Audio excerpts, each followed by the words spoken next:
Hey everyone, ready for a deep dive into the world of Hayao Miyazaki? Oh, yeah. I think you're going to love this. We're going to be figuring out which of his films are really worth watching. So many good ones to pick I from. know, so many great films. So are you prepping for like a Miyazaki movie marathon or just curious about this animation legend? Either way, it's going to be a fun deep dive. Absolutely. And we're going to be using a best of list from the top10s.com to see what his fans are saying. I love that site. It's all about fans ranking and debating, really getting into it. Exactly. So we're getting straight to the source, hearing it from the fans themselves. The people who are most passionate about these films. Okay, so jumping back in. It's pretty clear from this list that Spirited Away is the fan favorite. Oh, yeah, for sure.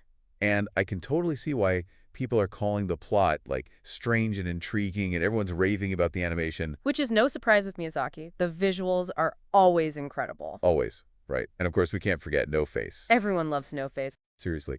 He's like the breakout star. One fan even said that watching Spirited Away feels like a truly magical experience. It's interesting you mention that because Spirit Away isn't just visually stunning, it's also a huge deal in the film world. Oh, yeah? How so? Well, it actually won an Oscar. It's the only Miyazaki film to do so, which just goes to show how much of an impact it made. Wow, an Oscar. That's pretty huge. But here's the thing, some people think it might not even be his best film. Really?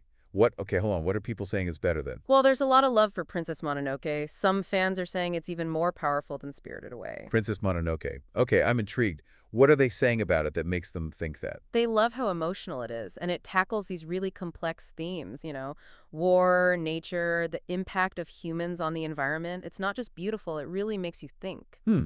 Yeah, I remember hearing that Princess Mononoke almost got an Oscar nomination itself. Yeah. So there's definitely something special about it that connects with people.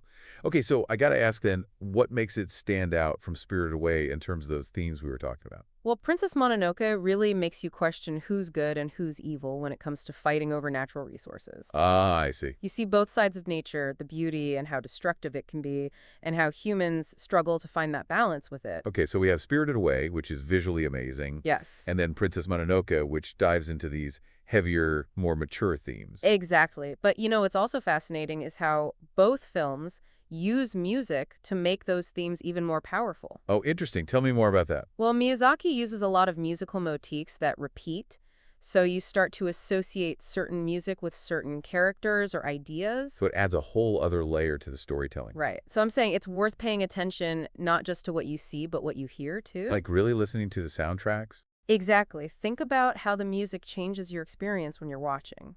Does it make the tense scenes more intense? Oh, I see.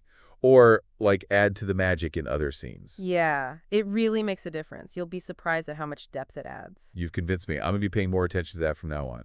Okay, so we've got these two powerhouses, Spirited Away and Princess Mononoke, but there are so many other Miyazaki films that fans love. What else should we be talking about? Well, you can't talk about Miyazaki without mentioning Howl's Moving Castle. Howl's Moving Castle, yes. This one is so charming. I love the love story in it. And it's got those anti-war messages, too. Oh, and of course, Sophie's whole journey throughout the film. Yeah, One fan said they really connected with how Sophie's confidence grows. that's so true. It really speaks to Miyazaki's strength as a storyteller. He creates these magical characters who still feel relatable.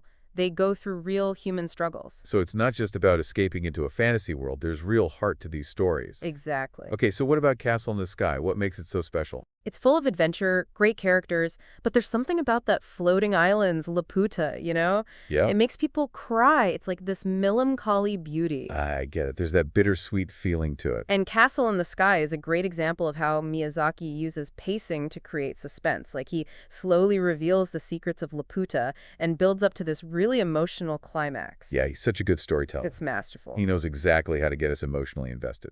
Okay, and speaking of emotional stories, what about Kiki's Delivery Service? Ah, yes. It seems like it's touched a lot of people. It's such a simple story, but it's clearly hit home for a lot of fans. It's interesting because Kiki's Delivery Service is one of his earlier films. Oh, really? And you can already see his signature style, Right. blending these coming-of-age stories with fantasy elements. You see those seeds of his later masterpieces. So even across different genres and styles, there's a common thread running through his work? Absolutely. And if you're looking for those films that really highlight his themes of nature and the impact humans have and finding your own courage, then you have to watch Nausicaa of the Valley of the Wind. Nausicaa. Such a great film. I love that it has such a strong female lead, Oh, for sure. which is something I've always loved about Miyazaki's films. He writes such complex and powerful women. What are some things that people are saying about Nausicaa? They love the messages about pacifism and environmentalism and how it explores that connection between nature and humans. Yeah. There's this one quote that I think really captures it. The jungle plants are no longer poisonous when you give them clean soil and fresh water. Wow. Powerful imagery, right? Even in a damaged world, there's hope for things to get better. Definitely.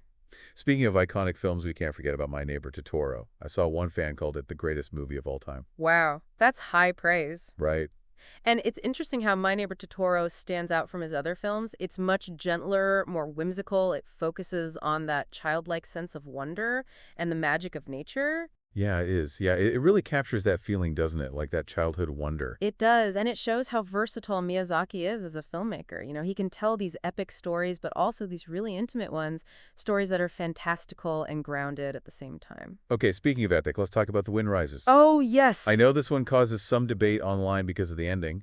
Some see it as a story about passion, never giving up, and others think it's a sad love story. What are your thoughts? It's a really interesting film because it's based on a real person, Jiro Horikoshi. He designed fighter planes for Japan during World War II. Wow, okay. So the setting is war and conflict, but the film is more about Jiro's dreams and ambitions. It makes you think about the choices we make. So it's not just a war film. Not at all. It's more about Jiro's journey, the sacrifices he makes for his passion. And the ending, well, it leaves things open to interpretation. It asks the viewer to think about the consequences of his work. Wow, that makes it sound a lot deeper than just a movie about airplanes. It's about war and the impact of our choices. Exactly. And I think that's what makes it so powerful. It doesn't shy away from those tough conversations. Okay, I'm adding that to my watch list for sure.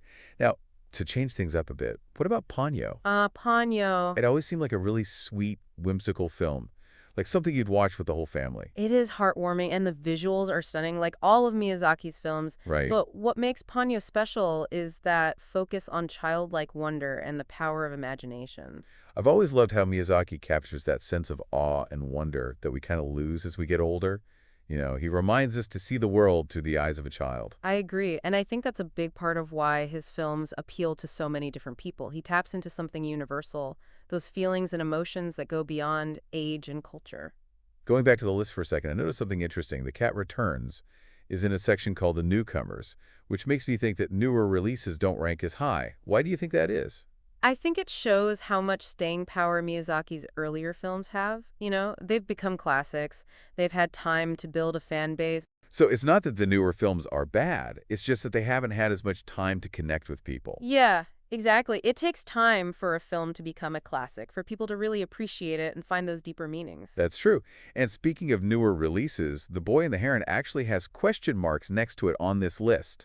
Interesting. Maybe it's too new to be ranked, or maybe it's just so different that people need more time to digest it. What do you think? It'll be interesting to see how it's received in the future. It could become a new favorite, or it might stay kind of a mystery. Only time will tell. Now, I noticed something else on this list.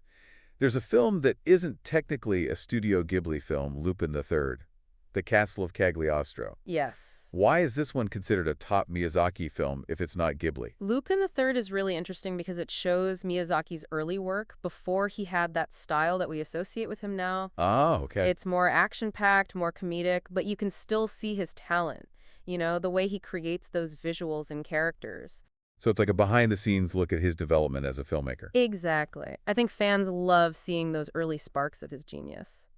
Are there any other films further down the list that you think are worth highlighting? Yeah, there are a few that might get overlooked. For example, Whisper of the Heart. It's a sweet coming-of-age story with a cute romance, as the fans say. I've heard that one's really popular in Japan. It is. Maybe we'll see it get more attention internationally soon. I think so, especially as people discover more of Miyazaki's work. And then there's Grave of the Fireflies. Ah, yes. It's a powerful film set during World War II, and it's definitely not a light watch. I've heard about it, but haven't seen it myself. It sounds like a heavy one. It is, but it's also beautifully made. It shows the resilience of people, even in the face of terrible tragedy. It's a film that stays with you. Wow, it sounds like it. Yeah, it sounds like one of those films that you don't forget, Really makes you think. It does. It shows how talented Miyazaki is, how much he understands people. He's not afraid to explore the good and the bad, the happy and the sad. Yeah, and looking at this list, it's clear that there's a Miyazaki film for everyone out there.